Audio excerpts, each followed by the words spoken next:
Hey, everybody. Yeah, I'm a minute late. Stop your complaining.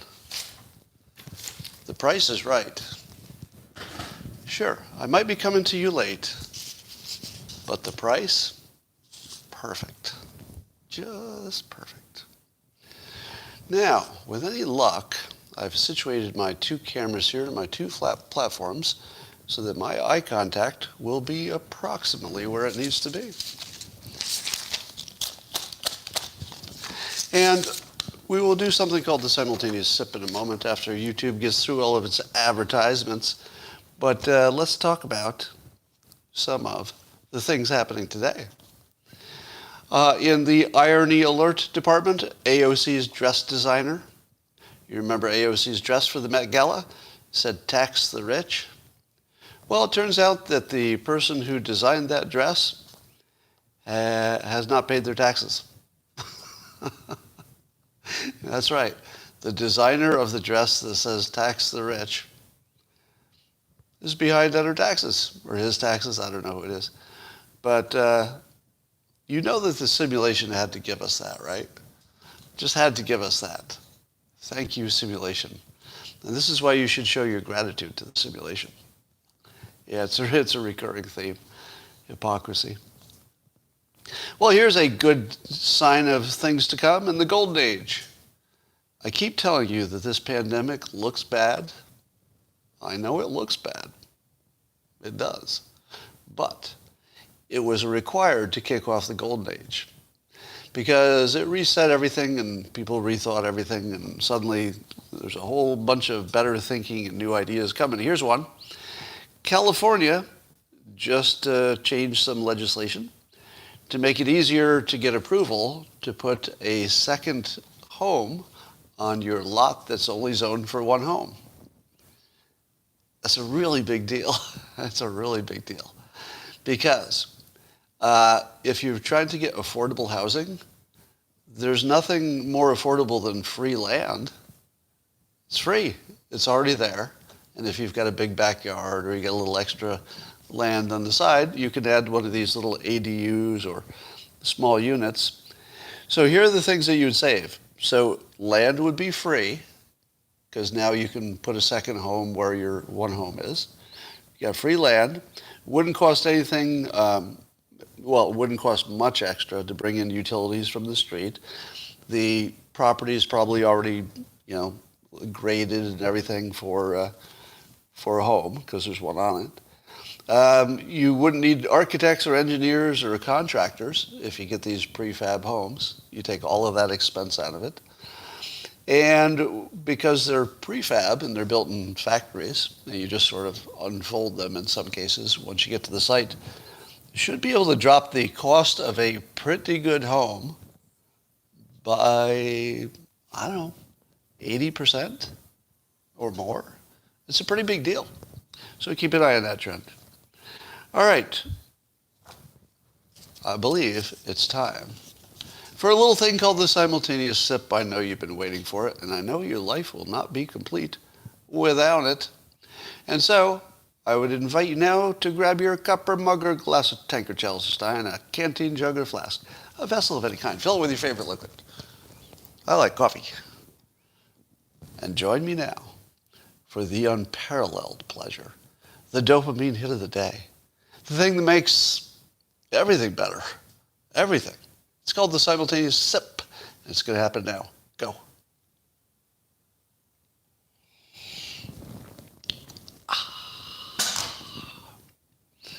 I feel my immunity to COVID increasing every moment, because it is.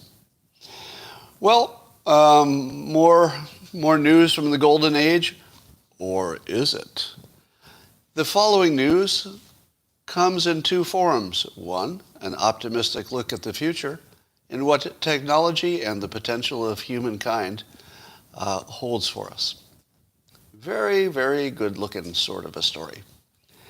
But there's a second part of the story that I will announce in ominous tones every now and then. And the story goes like this.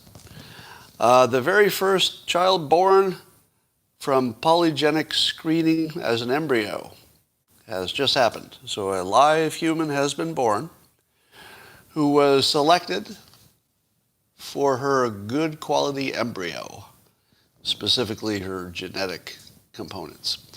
And the idea was that a company named Genomic Prediction did the work in this case. There are some other companies, I guess, that do this. And they will basically make sure your artificially inseminated baby is the best quality baby you can get. Now, that's pretty good, right? Because you get yourself a better baby. Baby's happy, you're happy, lowers the healthcare costs, more productive workers. Pretty good, right? Or is it?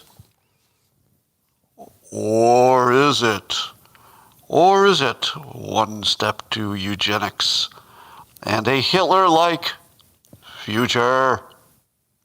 Or is it a way to get everybody happier and healthier and have a more competitive world in which your national defense is much aided by your many inventions and innovations? That sounds pretty good. Or somebody's going to make a master race and the world will be destroyed in World War III. It's definitely going to be one of those two things. But I'm an optimist. I like to think it's the good one. But let me ask you this question. True or false? All right? Hold your ethical and moral outrage. We will stipulate that you have it.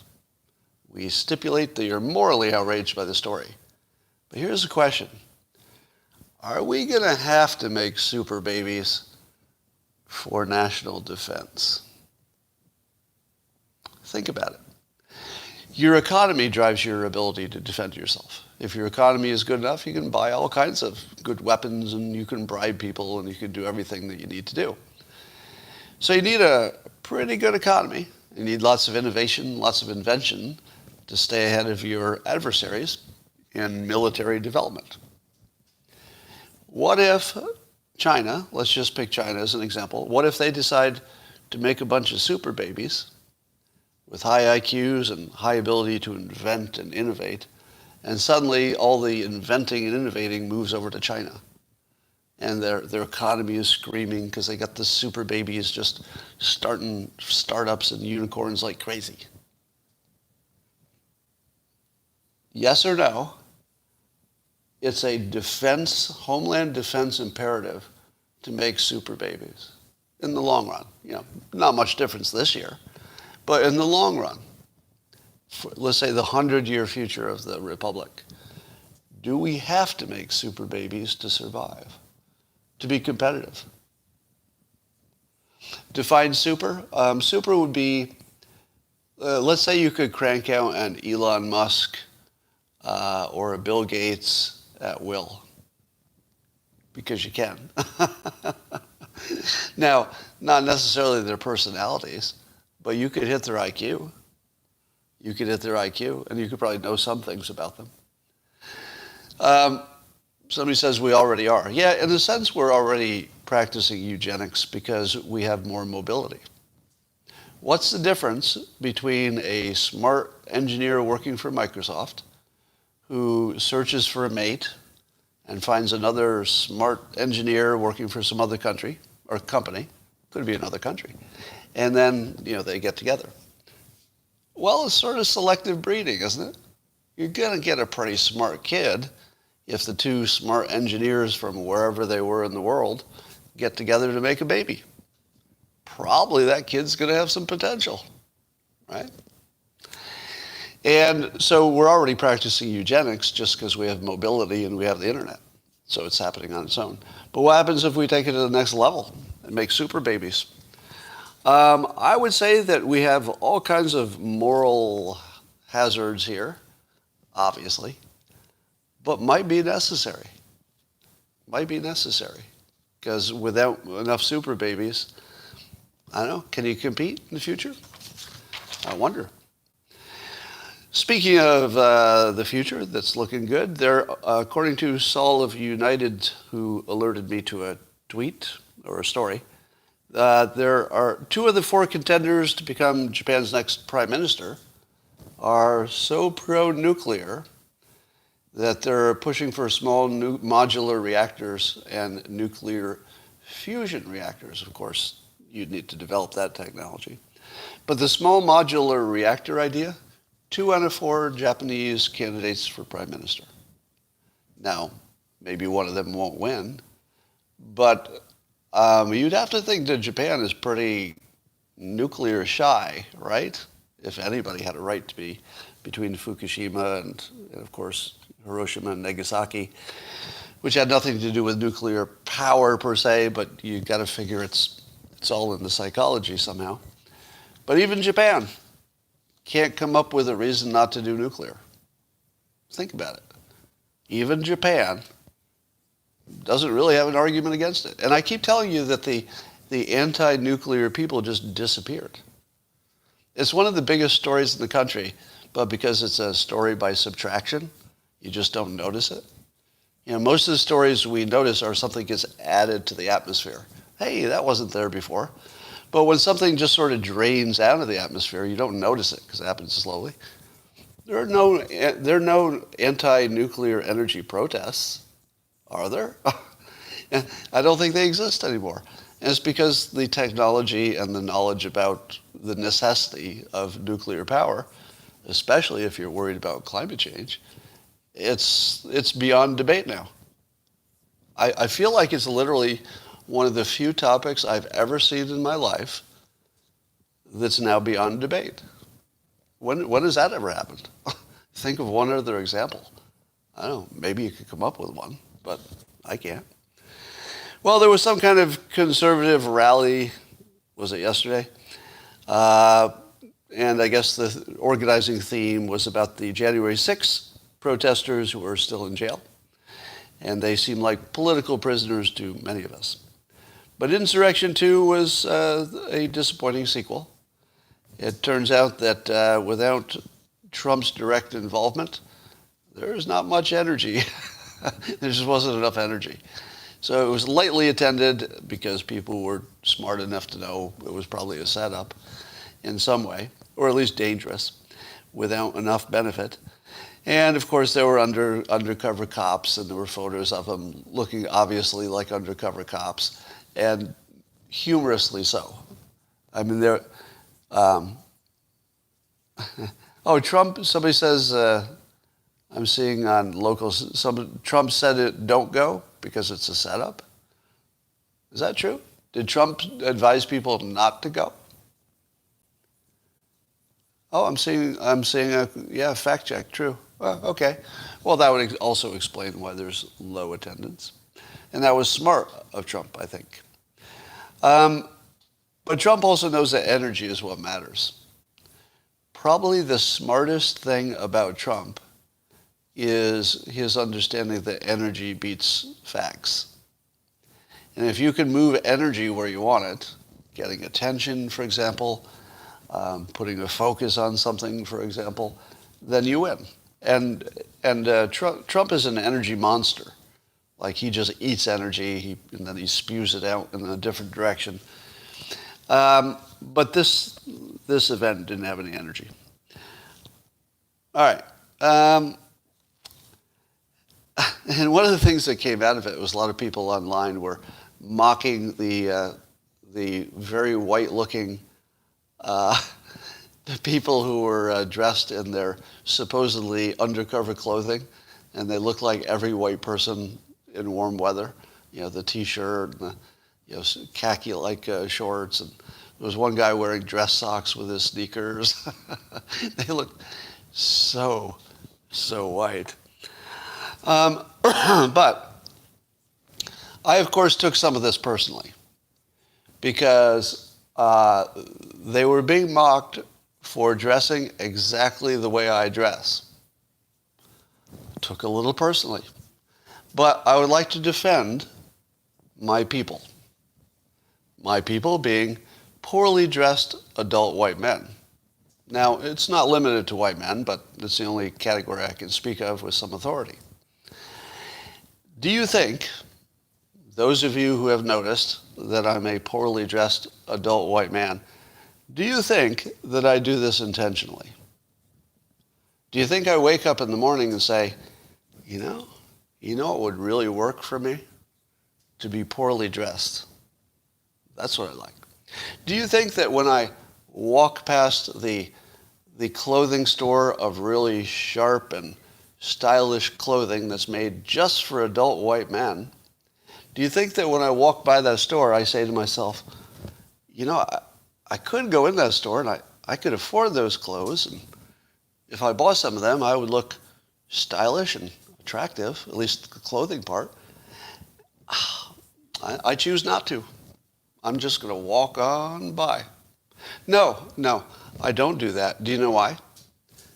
Because that clothing store doesn't fucking exist. Men, can you back me? That clothing store I just described, the one with the stylish and really sharp clothing for men like me, doesn't fucking exist. If it did, would I look like this? Seriously. Would I dress like this if there were a store that I could go to buy fucking clothes that don't make me look like a tornado in a thrift shop? Would I? No, I would not.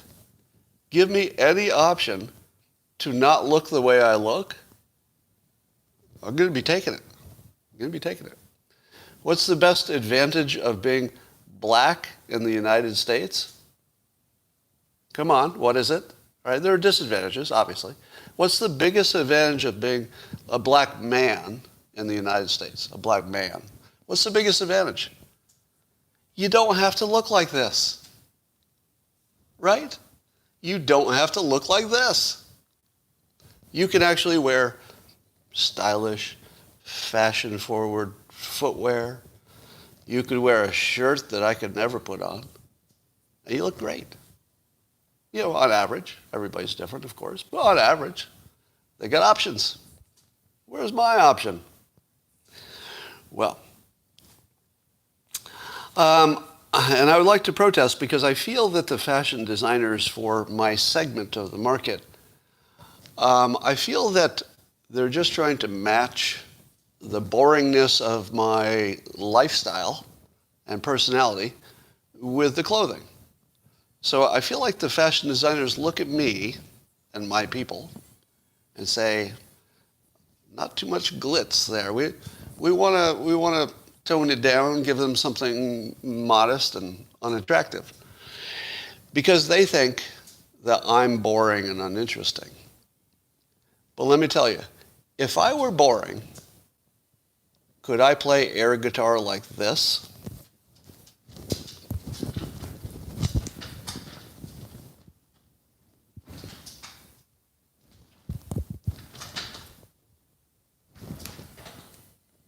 No. That is not the look of a boring person. That's the look of somebody who should be well-dressed, stylish, to bring my clothing appearance up to the coolness, which I just demonstrated, and I think that data is incontrovertible. All right. According to the Wall Street Journal, in a few years, 2 women will earn a college degree for every man. I think it's already 50% more women enrolled in college. Did that sneak up on you? I mean, I think we all knew that women were enrolling in college at a greater percentage. But did you know women are like 60% of college now? It's like 50% more than men. When did that happen? What the hell is going on? And in a few years, it'll be 2-1. I have a hypothesis, and let's see if you agree with me on this. Whoever society educates the most is who they value the most? Yes or no? Whoever society educates the most is who society values the most. Yeah, I'm seeing a lot of people agreeing with me on locals because it's a little faster than YouTube. I'm seeing a no, seeing some no's on YouTube, but mostly yeses on locals. Interesting. A few more no's on YouTube. Well, I mean, you could make some exceptions. You could say, oh, you could find some exceptions to that. But I think as a general rule, the people that we allow to be the most educated, and when I say allow, I don't mean it's necessarily intentional. It's just the organization of things causes some people to be more educated than others for a variety of good and bad reasons. But I think the net of that is you find out who is valuable, right? And I don't mean valuable in my opinion, and I don't mean valuable in some godlike judgment way. I mean just society itself deciding who's valuable. And I think it accidentally decided that women are twice as valuable as men, roughly speaking. All right. Apparently the Biden administration is rounding up and sending a bunch of Haitian immigrants home that came across our southern border with the other immigrants from south of the border. And here's my question to you. Why are we sending all of the Haitian immigrants home? Because I think they're going to send all of them home. But I don't believe we do that with all of the, let's say, Mexican or Central American immigrants coming across the border. Do we? Now, I understand that the law allows us to do this. The Trump administration had a law, the Biden administration is using it to send them back. But are we going to ignore the fact that they're sending the black people home and not the people who are brown? I mean, what's the reason? I don't know. So it feels to me like there's a little bit of explaining that the Biden administration needs to do, because if this had, shoe on the other foot test, the Alan Dershowitz test, if this had happened under Trump, wouldn't all the conversation be about, well, why are only the black people being all sent home? Well, what's up with that? Right? It's a fair question. To me, it looks like unequal treatment. And I haven't heard the explanation. If there is an explanation and it has something to do with, I don't know, the country being different in some way, I'm open to that. But are you okay that your country is treating the black people coming in differently than the other people? You shouldn't be. You should at least be asking the question. Right? If they got a reason, they have a reason, but I haven't heard it, so let's hear it. Did you hear about this Clinton lawyer guy who got indicted, I think, do a fact check around this. I'm not sure I got all the facts on this right, because all these lawyer stories are a little confusing for us non-lawyers. But I guess we now know, based on an indictment, we can piece it all together, that Hillary Clinton did, in fact, start the Russian collusion fake news. She paid a specific lawyer to go start that fake news, and he succeeded. And it could have made a big difference, not only to have Trump not get elected, but to maybe potentially kick him out after he got in office. And here's my question to you. How is that not a coup? Because what law is it that says you have to be firing bullets for a coup? Have we not agreed that cyber war is war? Everybody, you all agree with that, right? That if you do a cyber attack, and it's a big enough kind of attack, it's war. It doesn't have to be bullets. So if somebody tried to overthrow a government with a designed lie that's part of a organized plan, and it's organized. We're not talking about a conspiracy theory that grew out of, organically and people believed it and isn't that too bad? We're not talking about entities reporting things that they thought were true, but they got it wrong. Are we? No, we're talking about an organized attempt to change the government based on a lie, a well-developed, choreographed lie. And that's not illegal? How is that not illegal? If it could be demonstrated that this is all true and that Hillary was the primary architect of all of it, shouldn't she be in jail? I mean, actually, literally, I'm not even talking politically at this point. How is that not illegal? I don't really understand. I mean, I actually don't understand. Does the law about treason specify bullets? It doesn't, right?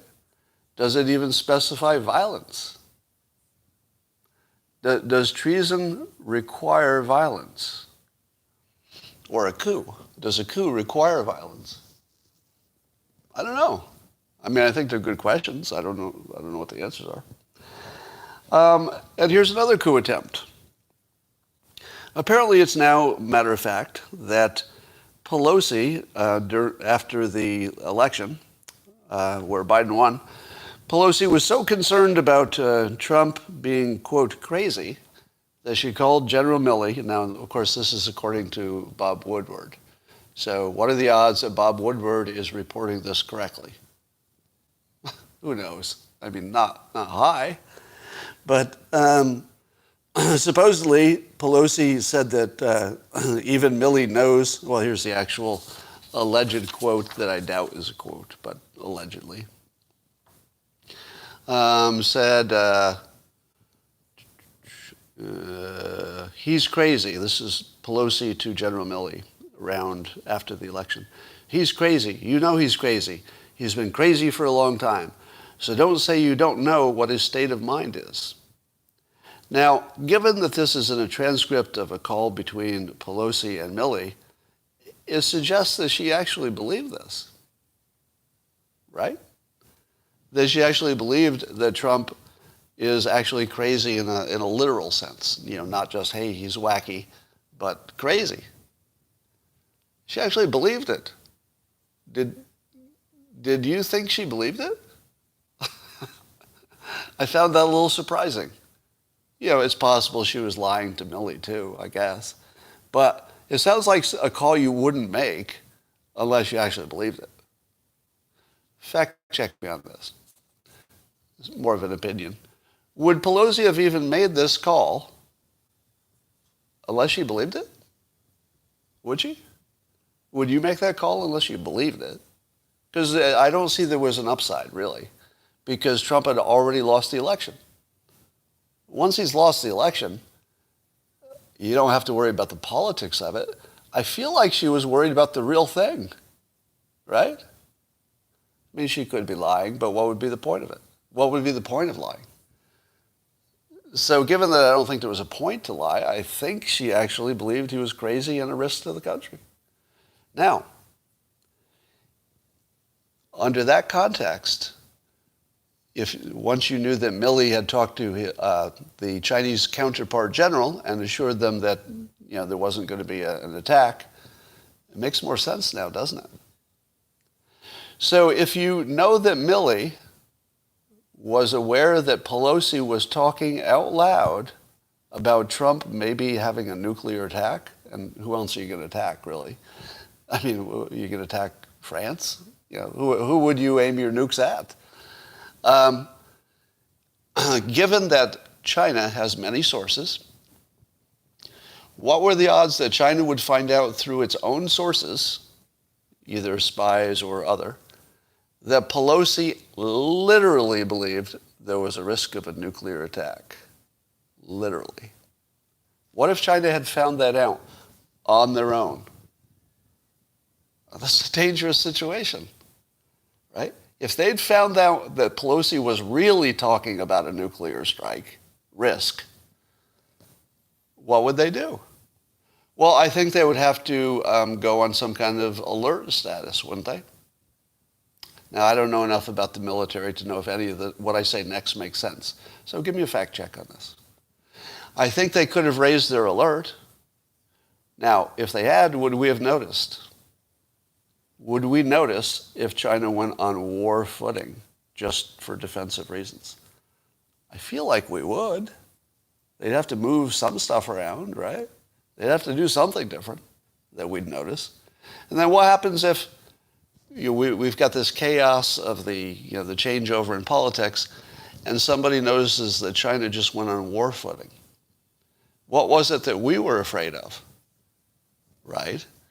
We were paranoid that China or some adversary would try to take advantage of us during chaos. Now, I don't think there was much chance that they would do that militarily, but it was on our minds. So you could easily see how misunderstanding would escalate, can't you? Let me ask you if you can.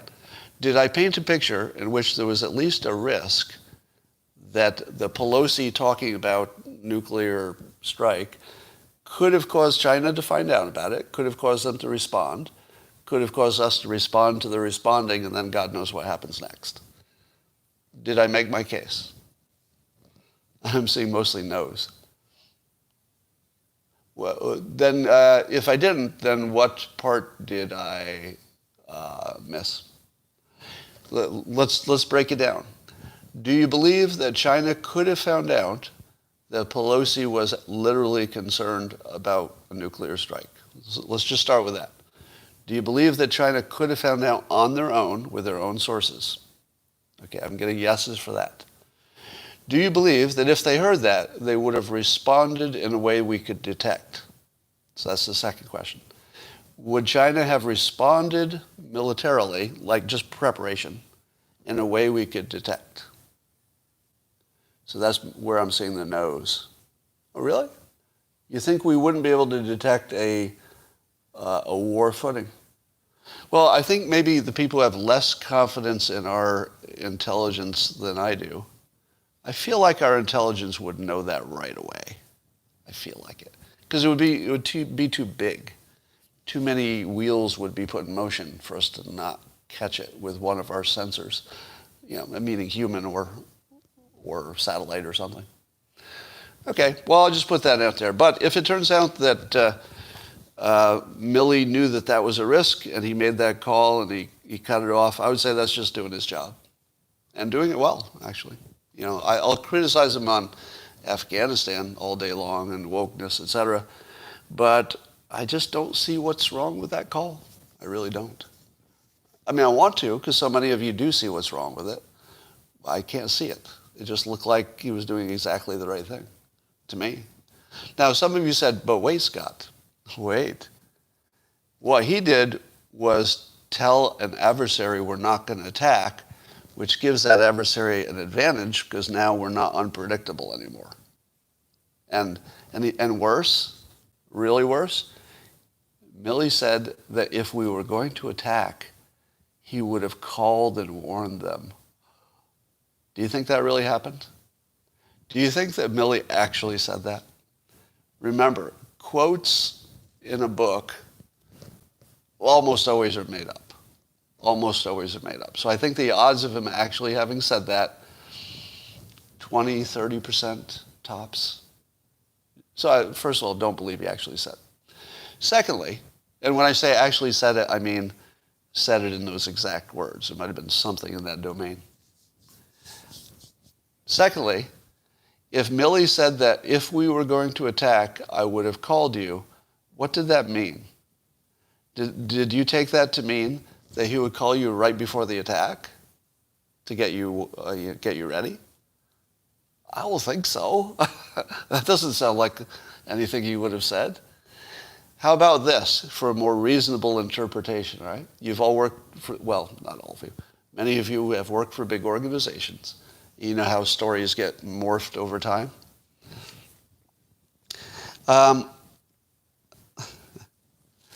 So what if Milley was really trying to say that you would know long before we were actually going to launch an attack, you and I would have had lots of conversations about whatever it was that was the problem to try to avoid an attack. So since you and I have not had lots of conversations personally about how to avoid, the escalating risk of an attack, you can be pretty sure that there's no talk about that. Because you'd know it there's no scenario in which there would be a sneak attack. Let's put it that way. So if the context was that when Milley said, I would call you, it could mean not one phone call, but rather we would have been talking about this for a long time. There's no scenario in which we're going to surprise you with an attack. You would see it coming for a year, because we would be threatening you for a year to try to get you to back down from whatever it was we thought was war-worthy. It's never going to sneak up on you. Now, suppose he said that, and the way it was reported was, I would have called you. Because that's exactly the way things get misquoted. A fairly, nuanced thing just gets turned into, I would have called you. Right? So we don't know what happened. Here's the second part. Suppose Milley said exactly what was reported and said, if we were going to attack, I would call you. Would he mean it? Because you would have to assume that he meant that literally in order to be angered at the way he handled it. When I read that, I said to myself, no, that means if we're not going to attack, he'd probably tell you that to avoid any misunderstanding. But if we were going to attack, and it was going to be a sneak attack, I think he just lied, because he's allowed to do that. He's allowed to lie. In the military, you're allowed to fool your adversary. So what if he just said that he would have called them, so that we maintain the, a little bit more advantage if we surprised them, which we're not going to do. We're not going to surprise China with an attack. Yeah. Anyway, I'll just put that out there because I think we have to give Milley a whole bunch more benefit of a doubt, because I think Woodward is the least credible person in the story. I have my problems with Milley, but not compared to Woodward. I mean, Woodward's a big problem. Milley, I don't know. But one of them I trust a lot more than the other one, and it's not Woodward that I trust. So, I mean, Milley made it that far. I mean, he had to be trusted by somebody to get that far. All right, here's my question. Where are the economists on this whole border immigration problem? Where are the economists telling us that let's say the immigration cost each of us X dollars, or benefited each of us X dollars? Wouldn't you like to know your share? What if the economists came out and said, once you look at all the ins and outs of this immigration, we don't have enough birth rate naturally in this country to keep things going the way we like. We actually need to bring in people, especially young ones that are willing to work, etc. And that will actually come out ahead. I don't know that that's the case, by the way. I'm just saying that you don't either. Do you? Do you know if we come out ahead or come out behind? There's some things we can measure, but that doesn't mean we know the net. We can measure, for example, the impact on healthcare, right? But we don't know what happens in 20 years when these kids grow up and become, members of the workforce. And, they're driving the economy, et cetera. Don't know. I know. Is it helping or hurting? So the thing is that if the economists can't help us, we're just guessing. We really are. I mean, we can measure the crime, and that alone would be enough reason not to let people in.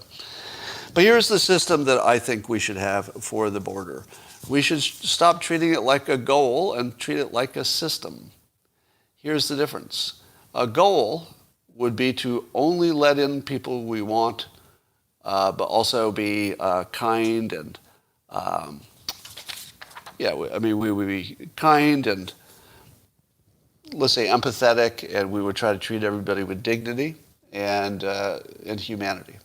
So that would be a good goal, to let enough people in to keep our country healthy, but also treat the people coming in with the maximum dignity and humanity that we can.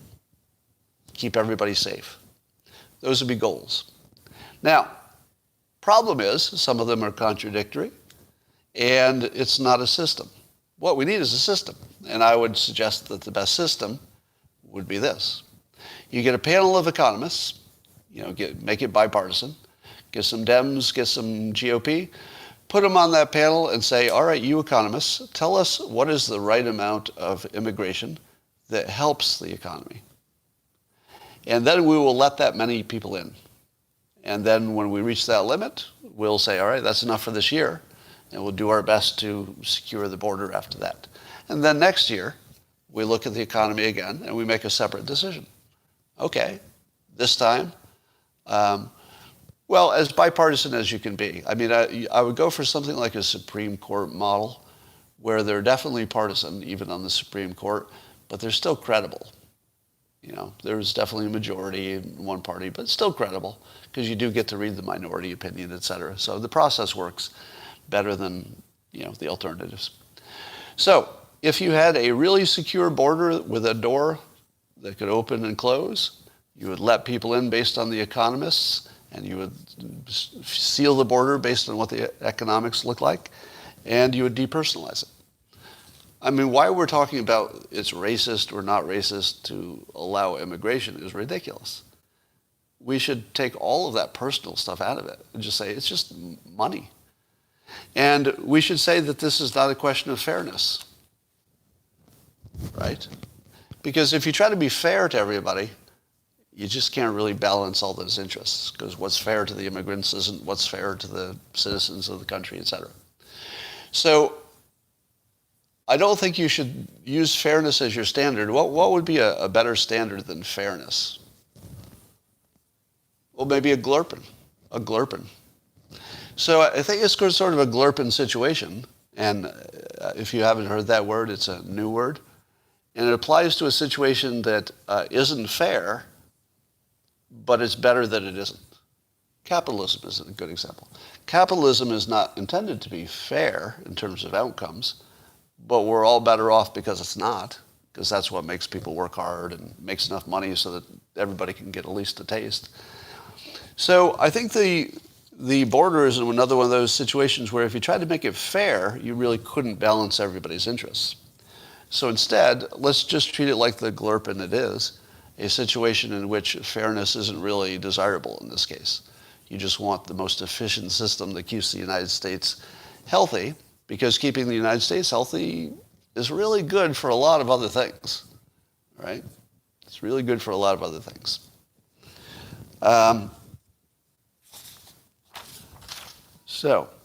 Oh, hello.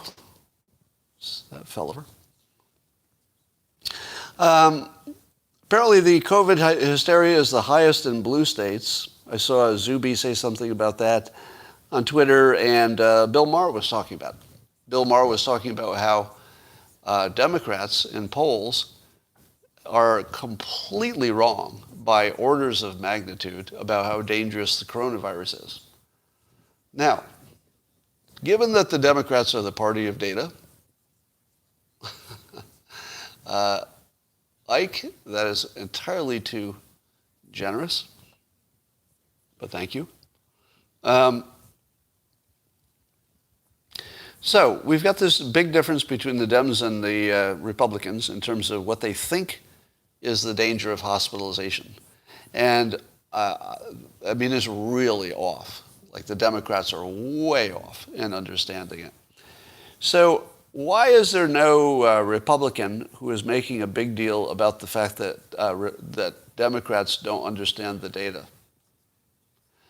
Why are we only talking about Republicans being anti-vax and, why aren't they believing the science? The science. When in fact, the biggest reason that the Democrats are getting the vaccinations is that they don't understand the math. That's the reason. They don't understand the math. And so a lot of the mandates, et cetera, are driven by a lack of understanding, or at least the support for it, by a lack of understanding.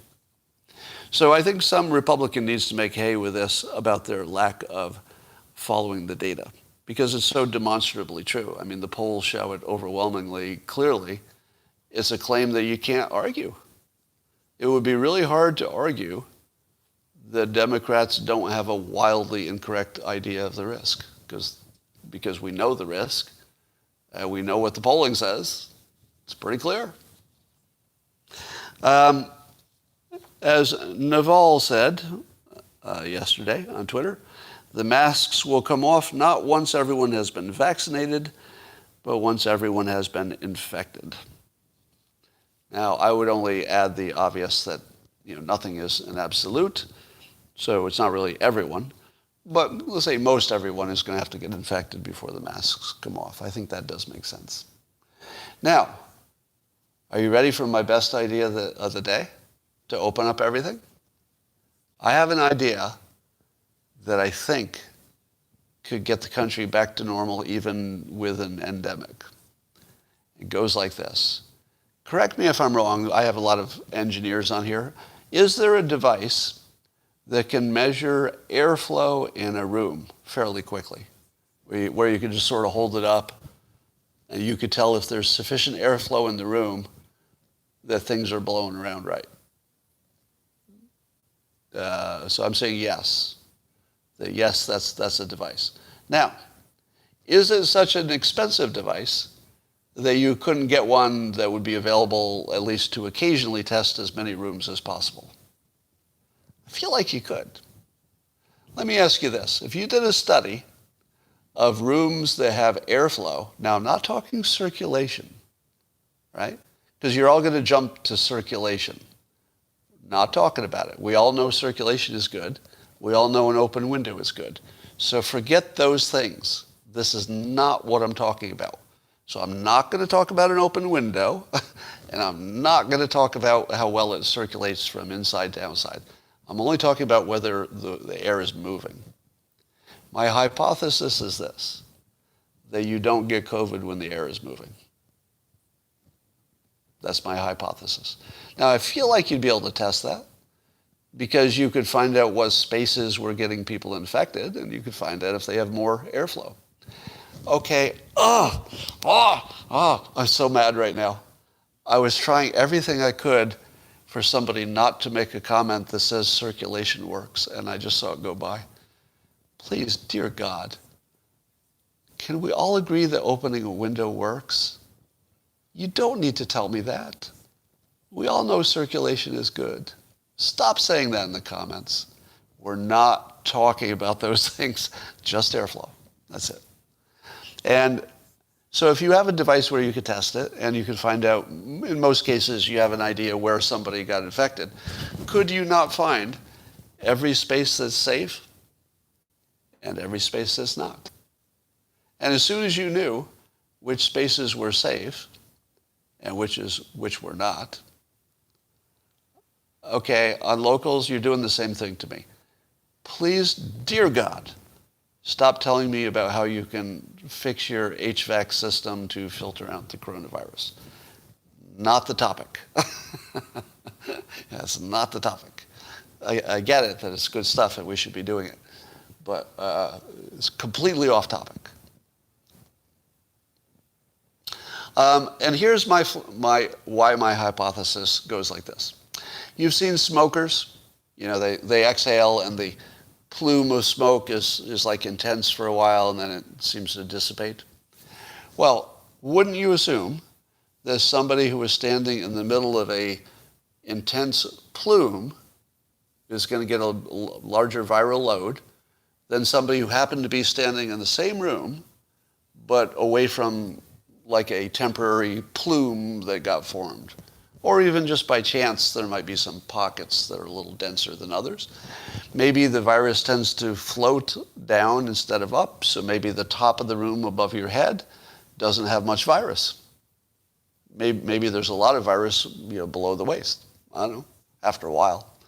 So the question is, if you were to take a room that had maybe some plumes or some denser areas, and you were just to distribute it by just airflow, not by opening a window, not by modifying your HVAC, not by turning on the circulation, just a fan.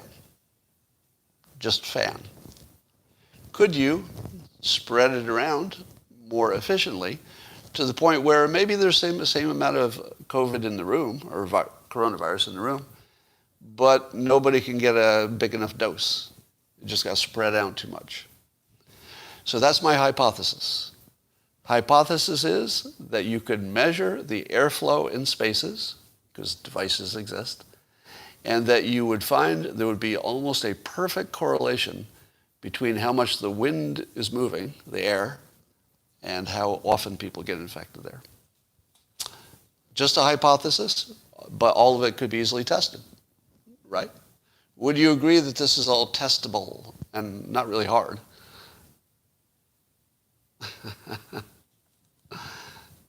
I see your pun, and it's pretty good. All right. That concludes the best part of your day. Well, maybe you'll have some other good parts. I feel good about your chances today. But until Trump gets back into the game, we have to dig a little deeper to find some interesting stories. And I hope that you've learned that this presentation is more about keeping you company than it is even about the content. I mean, I try to make the content interesting, but this is more about meeting every day here and having a moment, even if it's recorded. Maybe you consume this while you're exercising, maybe taking a walk, maybe doing some housework or something. But I'm here just to be your virtual friend. How many of you have noticed, either in yourself or in others, people close to you, a loneliness crisis? How many of you? How many of you are seeing a loneliness crisis? Wow, I'm seeing a lot of yeses there. On locals, it's just boom, boom, boom, boom, boom. Yes, yes, yes, yes, yes, yes. Mostly yeses. Yeah. Something's happened, hasn't it? I don't know if it's just social media. I suspect it's mostly social media. But I feel as if almost everybody feels lonely now, even if they have social interaction. And I don't know how much is the pandemic. I don't know how much is just where we are as society. I don't know, it's because you don't meet your neighbors. I don't know what it is. It could be all of those things. But the loneliness thing is just through the roof. So as I evolve whatever this live stream is, I mean, it just started as me turning on my phone and saying something about Trump years ago. Ed, how do I persuade my depressed 14-year-old daughter who left liberal public school for a small Catholic school that it's good for her and it'll be okay? Because it might not be. Who left a liberal public school for a small Catholic. How do I convince her that it would be okay? All right, so she's depressed because she left her friends, right? And now she has to go somewhere where she doesn't have friends.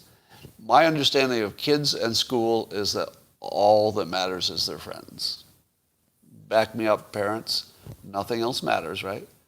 For somebody in school, a young girl in school, how many friends they have is all that matters. So the only thing you can do is work on that. And you have to work on the fact that she'll have friends, she'll make new friends. So basically, help out on the making friends part of the equation. That's all that matters. And unfortunately, she's not going to be convinced right away, because until she makes the new friends, it will feel like it's impossible, because it's really hard to break into a new group. Now, I would also take the opportunity to educate her on technique for making friends. The Dale Carnegie stack, how to basically walk up to a stranger and turn them into your friend, mostly by asking questions about them and not talking about yourself too much. That's the short version. So if you were to teach your child how to make friends, the actual, let's say the components of friendship, reciprocity, sharing a secret, being active, inviting, and making sure that you're including people. There's a number of things that you could probably throw in there. And kids don't have that skill automatically. If you could teach your daughter that that's a learnable skill that she can just take into this new school and then acquire a bunch of new friends, because she can. All right. By the way, if you can get your daughter to listen to this part of it, which I know would be a big ask, parents have no credibility with their kids. Universally true. But I might have credibility because I'm a person appearing on a screen. So just show your daughter this and tell her that making new friends is a learnable, teachable skill. Everybody can do it. Doesn't require any native ability, just some technique. And once you do it, the world is yours. You just go out and make a bunch of friends. It just takes a little work. But once you have that skill, you never have to worry about not having a friend because you'll learn how to make new ones. And you'll just get new ones all the time. Old ones will fall off and new ones will come back on. Just make it a skill. All right, that's all I got for you today. And and I'll talk to you tomorrow. See you, YouTubers. And thanks a lot for the tips and stuff. I do see them all. I can't read them all because of the flow of things, but I do see them all and I appreciate it.